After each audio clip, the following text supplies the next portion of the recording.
Bonjour!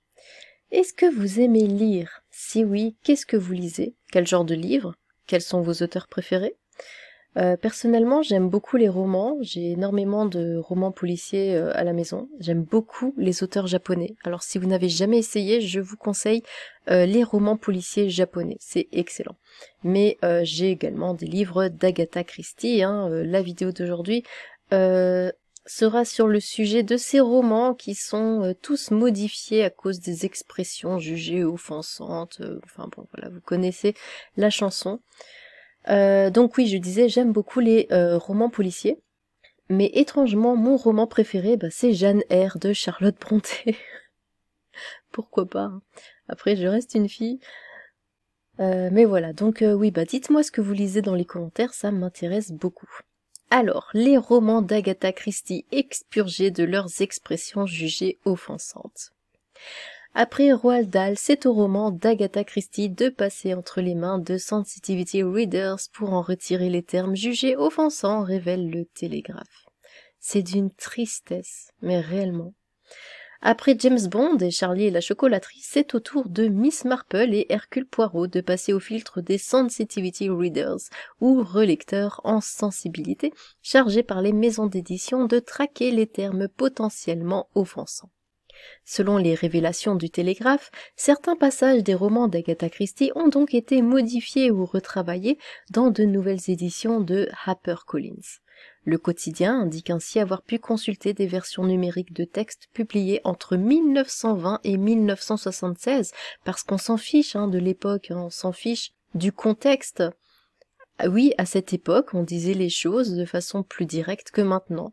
Et c'est ça qui est intéressant, c'est d'avoir une autre approche, une autre vision des choses. Mais bon, réfléchir, c'est peut-être trop leur demander, et indique que plusieurs passages ont été expurgés de descriptions d'insultes ou de références à des ethnicités, en particulier pour les personnages que les protagonistes de Christie rencontrent en dehors du Royaume-Uni. Tout simplement dégoûtant. Par exemple, note le Télégraphe, dans Mort sur le Nil avec Hercule Poirot, le personnage de Madame Allerton déclare « Ils reviennent et regardent fixement, et leurs yeux sont tous simplement dégoûtants, tout comme leur nez, et je ne crois pas que j'aime vraiment les enfants. » La phrase a été ainsi modifiée « Ils reviennent et regardent fixement, et je ne crois pas que j'aime vraiment les enfants. » Alors personnellement, je sais pas vous, mais je ne vois pas du tout où est le problème de dire leurs yeux sont dégoûtants, tout comme leur nez. Je vois pas qui ça offense, mais bon, pourquoi pas. Des termes comme oriental ont également été retirés. Pourquoi? Là, je comprends pas du tout. En quoi c'est offensant de dire quelqu'un de type oriental ou quelque chose de type oriental? Mais bon. Tout comme le terme nubien dans l'expression batelier nubien, une remarque antisémite de Poirot a également disparu. Ça à la rigueur, mais bon, même, c'était pas la même époque. Tout comme le terme type gitan dans la phrase une jeune femme de type gitan, oui, mais si c'est une gitane, forcément elle est de type gitan. Je vois pas où est le problème. Dans d'autres ouvrages, ce sont des termes décrivant un employé d'hôtel comme de belles dents blanches qui ont été retirés. D'accord, très bien, on n'a plus le droit d'avoir les dents blanches. En 2020, 10 petits nègres, le célèbre roman d'Agatha Christie publié en 1939 avait été republié sous le titre Ils étaient 10. Eh bien moi j'ai la chance d'avoir encore les 10 petits nègres. Voilà. Vous savez, c'est comme ces boules au chocolat maintenant, les têtes de nègres.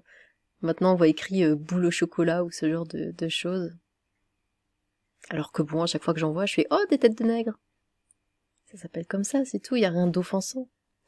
Agatha Christie était avant tout là pour divertir et elle n'aurait pas aimé l'idée que quelqu'un soit blessé par une de ses tournures de phrases, avait alors déclaré l'arrière-petit-fils d'Agatha Christie, James Prichard. Si une personne ressentait cela, ce serait déjà trop. Nous ne devons plus utiliser de termes qui risquent de blesser. Voilà le comportement adopté en 2020. Mettez de la mousse sur tous les murs aussi. Mettez de la mousse sur le sol, comme ça si on tombe on se fait pas mal, si on se cogne on se fait pas mal. Faites des meubles en mousse. Interdisez les gens de se parler pour pas être agressés ou se sentir agressés. Là, si t'es offensé parce qu'il y a écrit des dents blanches ou orientales, le monde n'est pas fait pour toi, excuse-moi, mais c'est incroyable d'en arriver là. Plusieurs livres de Roald Dahl, comme Mathilda, Sacrée sorcière ou encore Charlie et la chocolaterie, ont également été réécrits sous la supervision de l'éditeur britannique Puffin pour supprimer des éléments de langage jugés offensants. Les mots gros, fat et laid, ugly, ont ainsi été retirés. Oui, le chat, toi aussi t'es outré. Augustus Gloop, dans Charlie et la chocolaterie, est désormais énorme, enormous, tandis que les deux Gredins, Commère Gredin, n'est plus hideuse et malpropre, mais juste malpropre. Oui, parce que ça, on s'en fiche, on peut dire que t'es sale, par contre, on dit pas que t'es laide. Hein. Le mot femelle, femme, a aussi été remplacé par celui de woman. Mais en quoi c'est offensant de dire que quelqu'un est gros ou laid, ou si c'est la réalité? Je vois pas. Surtout que dire que quelqu'un est énorme, enfin, énorme, c'est même pire que gros. Dire quand on dit quelqu'un est gros, bah ouais, il est gros. Mais moi, si on me dit, putain, le mec là, il est énorme, j'imagine une boule. Enfin, énorme, c'est pire que gros. Enfin, je sais pas. Pour moi, hein. Bah bon. Les aventures de James Bond par Ian Fleming ont également été réécrites pour en supprimer les passages racistes. Bon, après, qu'est-ce qu'ils entendent par raciste? Mais ah là là là là. On n'a plus le droit de rien dire, hein. C'est d'une tristesse. Je me répète, mais c'est d'une tristesse. En fait, vous savez quoi? On est un petit peu comme dans 1984.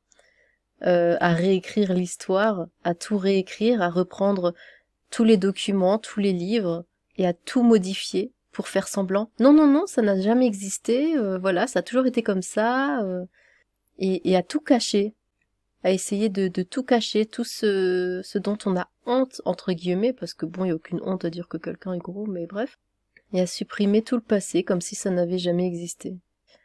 Enfin. Eh bien, dites-moi ce que vous en pensez. Sur ce, tchou!